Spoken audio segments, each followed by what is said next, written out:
Praise the Lord everyone. आत्मा की आवाज में आप सभी का पुनः मैं स्वागत करता हूं। मेरे प्रियो, आज हम मनन के लिए निकालेंगे भजन संहिता की पुस्तक, उसका 119वां अध्याय। मेरे प्रियो, भजन 119वां अध्याय इस वचन का या भजन संहिता का सबसे बड़ा अध्याय है, जिसमें तकरीबन 176 176 वर्सेस पद देखने को हमको मिलते हैं। मेरे प्रियो, विशेषकर इस भजन की खासियत इस बात में नहीं है कि ये सबसे बड़ा अध्याय है, जैसा कि कई बार हम इन बातों को बोलते हैं कि परमेश्वर के वचन में भजन संहिता का सबसे बड़ा अध्याय कौन सा है, तो हम इस बात को कहते हैं कि सबसे बड़ा अध्याय भजन 119 अध्याय है। और जब हम पूछते हैं कि भजन में सबसे छोटा अध्याय, तो वो 117 अध्याय, जिसमें मात्र 2 पद देखने को मिलते हैं। तो इसमें महत्वपूर्ण क्या है मेरे प्रियो? इसकी खास बात इसकी लंबाई में नहीं या एक बड़े अध्याय के तौर पे नहीं, बल्कि इसके केंद्र के विषय में है कि इस वचन में 176 पदों में किन बातों को बार बार दोहराया गया है। जब हम इस भजन को पढ़ते हैं तो यहाँ पर हम इन बातों को देखते हैं कि परमेश्वर का वचन बार बार परमेश्वर के वचन के बारे में, परमेश्वर की व्यवस्था के बारे में, परमेश्वर की आज्ञाओं और उसके नियमों के बारे में चर्चा करता है। लेकिन फिर भी हमारे और आपके जीवन में यह प्रश्न उठता है कि आखिरकार ये भजन इतना लंबा क्यों लिखा गया, या इतना लंबा इस भजन को क्यों रखा गया? मेरे प्रियो, जैसे कि शरीर को मजबूत करने के लिए हमें और आपको रोज एक्सरसाइज करना पड़ती है, वैसे ही ठीक आत्मा को मजबूत करने के लिए परमेश्वर के वचन में बार बार बने रहना मेरे और आपके लिए जरूरी है। ठीक वैसे ही जैसे कि हम और आप अपने जीवन में अपने आत्मिक उन्नति को या अपने शारीरिक उन्नति को चाहते हैं, मेरे प्रियो, परमेश्वर का वचन सिर्फ हमें जानकारी ही नहीं देता, पर परमेश्वर का वचन मेरे और आपके जीवन को परिवर्तित भी करता है।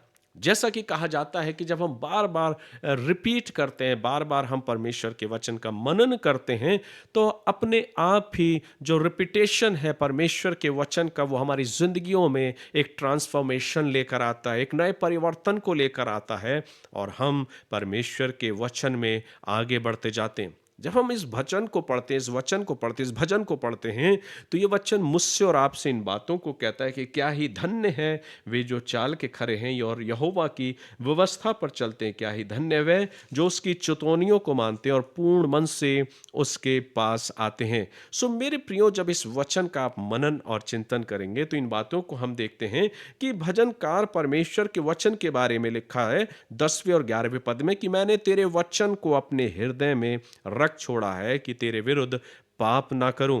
सो मेरे प्रियो, वचन की जानकारी होना ही पर्याप्त नहीं, बल्कि जो वचन है वो मेरे और आपके जीवन को परिवर्तित करता है अगर हम परमेश्वर के वचन के अनुसार अपने जीवन को जीतें। इसलिए यहां पर सिर्फ जानना ही नहीं, पर जीना सिखलाया गया है कि हम अपने जीवन में किस प्रकार से परमेश्वर के वचन में आगे अपने जीवन को व्यतीत कर सकते हैं, जी सकते हैं, क्योंकि वचन ही है जो हमारे और आपके जीवन को परिवर्तित करता है। मेरे प्रियो, भजन 119वें अध्याय में भजनकार कहता कि मैं संकट में हूं, लोग मेरा विरोध करते हैं। कितनी बार वो इस वचन में इन बातों को दोहराता है कि मैं धूल में पड़ा हुआ हूं, तो अपने वचन के अनुसार मुझको जिला। मैंने अपनी चाल चलन का तुझसे वर्णन किया है और तूने मेरी बात मान ली है। सो मेरे प्रियो, परमेश्वर का वचन मुझे और आपको इन बातों को भी सिखाता है कि हम और आप जब परमेश्वर के वचन में स्थिर रहते हैं तो हम कठिनतम दौर में भी आगे निकल जाते हैं, उन कठिनतम दौर में भी हम आगे बढ़ना सीख जाते हैं। सो मेरे प्रियो, परमेश्वर का वचन मुझसे और आपसे ये कहता है कि जब हम वचन को अपने हृदय में रख लेते हैं तो स्वयं परमेश्वर मेरी और आपकी अगुवाई करता है, और हम परिस्थितियां जो हैं वो हमको गिरा नहीं सकती, बल्कि परमेश्वर का वचन हमें विपरीत परिस्थितियों में भी स्थिर करता है, खड़ा करता है।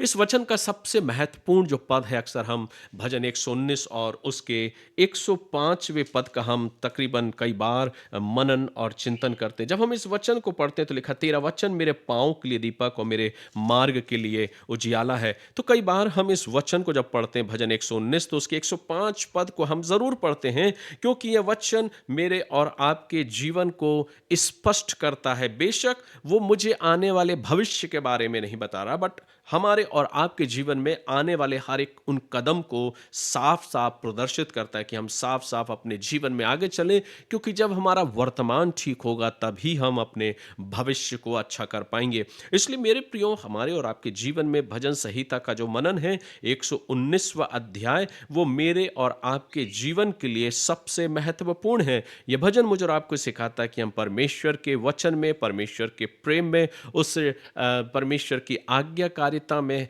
हम किस प्रकार से एक नियम के अनुसार, एक अभिलाषा के साथ, एक इच्छा के साथ अपने जीवन को व्यतीत करें। इसलिए बार-बार भजनकार कहता, मैं तेरी व्यवस्था से प्रेम करता हूँ, अर्थात परमेश्वर का वचन हमारे और आपकी ज़िंदगी में बोझ नहीं होना चाहिए। अक्सर हम ऐसे वचनों को सुनना ज़्यादा उत्सुकता के साथ पसंद करते हैं, जिसमें हमें 1 मिनट, 2 मिनट या 3 मिनट का संदेश देखने को मिलता है। लेकिन परमेश्वर का वचन बोझ नहीं होना चाहिए, बस हमारे हमारे ज़िंदगियों में एक रूटीन नहीं बन जाना चाहिए, पर हम उस वचन से प्रेम करने वाले हों और परमेश्वर का वचन मेरे और आपके जीवन का एक हिस्सा बन जाना चाहिए, और इसलिए हमें उस वचन से लगातार मनन और चिंतन करना चाहिए। मेरे प्रियो, इस बात को हम अपने जीवन में कैसे लागू कर सकते हैं? अक्सर हम ये सोचते हैं कि अगर हम रोज 1-2 अध्याय पढ़ लिए तो ये मेरे लिए बहुत है, लेकिन परमेश्वर का वचन ये कहता है कि हमें दिन रात इस पर ध्यान करना है, मनन करना है और चिंतन करना है। इसलिए भजन संहिता 119वां अध्याय सिर्फ पढ़ने के लिए नहीं, पर जीने के लिए है, ताकि मेरा और आपका जीवन बदलता जाए, संभलता जाए और परमेश्वर के वचन में आगे बढ़ता जाए। सो मेरे प्रियो, ये भजन संहिता 119वां अध्याय एक लंबा अध्याय है, जिसमें हम 176 पद देखने को मिलते हैं, जिसमें परमेश्वर के वचन, व्यवस्था, प्रेम और आज्ञाकारिता के बारे में वर्णन देखने को मिलता है। सो मेरे प्रियो, आइए हम इस वचन का मनन और चिंतन करें, और ये सोचकर कि ये भजन बहुत लंबा है, यूं ही ना छोड़ दें, पर हर रोज इसका मनन और चिंतन करते हुए अपने जीवन में इस वचन के अनुसार चलें, क्योंकि इस भजन का 119 अध्याय का 105वां पद मुझे यही सिखाता कि परमेश्वर का वचन, तेरा वचन मेरे पांव के लिए दीपक और मेरे मार्ग के लिए उजियाला। सो परमेश्वर का वचन मेरे मार्ग के लिए, मेरे पांव के लिए दीपक और मेरे और आपके मार्ग के लिए उजियाला। जब हम इस वचन के अनुसार चलते हैं तो स्वयं परमेश्वर मेरे लिए सामने उन द्वारों को खोलता है, मार्गों को खोलता है, ताकि हम अपने